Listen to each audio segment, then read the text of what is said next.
Assalamu Walaikum. Hello friends, how are you? Welcome back to my new video.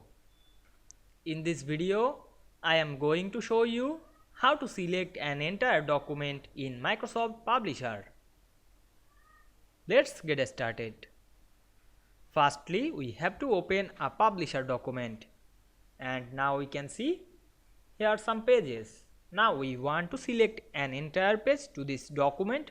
Firstly click a page, then press Ctrl on our keyboard to select the multiple page or entire page. Then press one by one and we can see we select all page very easily. Now you can try again. Click a page, then press Ctrl on our keyboard to select the entire document. I hope you enjoyed the video. Please like, comment, share and subscribe my channel. Thanks for watching.